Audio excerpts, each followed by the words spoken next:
Pandian store சீரியல்ல அடுத்து வர எபிசோட்ல என்ன மாதிரியான ட்விஸ்ட் எல்லாம் இருக்க போகுதுங்கிறத இந்த வீடியோவில் பார்க்கலாம். முத்துவேலு வக்கீல வர வைக்கிறாங்க. வக்கீல வர வச்சு உயில் எல்லாமே எழுதிட்டு இருக்காங்க. இதை பார்த்ததும் சக்திவேலுக்கு பயங்கரமா கோவம் வருது. என்ன பண்ணிட்டு இருக்க? உன் தம்பி ஒரு விஷயம் சொல்றேன்னா அதை நீ ஏத்துக்கவே மாட்டியான்னு சொல்லி கேக்குறாங்க. உடனே சக்திவேல் கிட்ட முத்துவேல் இங்க பாரு சக்தி, நீ நல்லது சொன்னா கண்டிப்பா அதை நான் எடுத்துப்பேன்.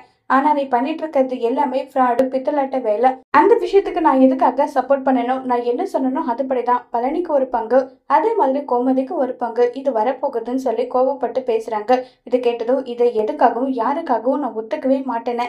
என்ன ஆனாலும் சரி, நான் பழனிக்கும் கோமதிக்கும் சொத்து வரத்துக்கு நான் விடவே மாட்டேன்னு சொல்லி பேசிக்கிட்டு இருக்காங்க. உடனே அந்த இடத்துக்கு குமார் என்ன பெரியப்பா, ஏன் பெரியப்பா இப்படி பண்றீங்க? இந்த குடும்பத்துக்காக சொத்து வேணுன்றதுக்காக நாங்க எப்படி எல்லாம் பாடுபட்டிருக்கோம், அது எதுவுமே உங்களுக்கு தெரியாத பெரியப்பா?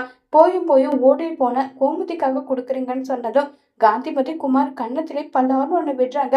யாரடா பேரை சொல்லி கூப்பிடுற? கோமதியா? அவ இந்த வீட்டு மகாராணிடா, அவள பேரை சொல்லி கூப்பிடுறியான்னு சொல்லிட்டு காந்திமதி திட்ட உடனே சக்திவேல் குமாருக்கு சப்போர்ட் பண்ணிட்டு வராங்க. ஆத்தா, போயும் போயும் ஓடு கலிக்காக என் மகனை நீ கை நீட்டி அடிக்கிறியா ஆத்தா? எதுக்காக ஆத்தா அடிக்கிறேன்னு சொல்லி கேக்குறாங்க. உடனே காந்திமதி, இங்க பாரு சக்தி, நீ உருப்பிட்டது பத்தல, அதே மாதிரி அவனையும் உருப்படாம ஆக்கணும். அதுக்காக தானே இப்படி பண்ணிட்டு இருக்க. உன் மகனுடைய வாழ்க்கை இப்படி ஆனதுக்கு காரணமே நீ தாண்டா. உன்னால தானடா அவனுடைய வாழ்க்கை இப்படி இருக்கு நல்லா சொல்லி பேசிட்டு இருக்காங்க. என் மகனுக்கு என்ன, அவன் நல்லா இருக்கான், ராஜ கணக்கா இருக்கான், அவனுக்கு என்ன குறைன்னு சொல்லி கேட்டுட்டு இருக்காங்க. ஆமா ஆமா குறை.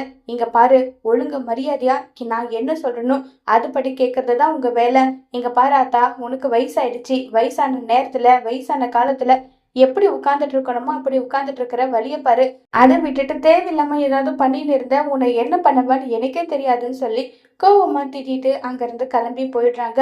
உடனே முத்துவேல் இங்க பாருமா, நீ எதுக்காக சும்மா தேவையில்லாம அவங்கிட்ட பேச்சு கொடுத்துட்டு இருக்க?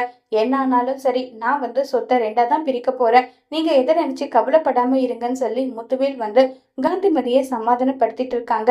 இருந்தாலுமே சக்திவேல் சொத்தை பிரிக்க விடாம தடுத்துட்டே இருக்காங்க. அதே மீறி முத்துவேல் எப்படி கோமதிக்கும் பழனிக்கும் சொத்து திருப்பி கொடுக்க போறாங்கிறத வரப்போற எபிசோட்ல வெயிட் பண்ணி பார்க்கலாம். தேங்க்யூ.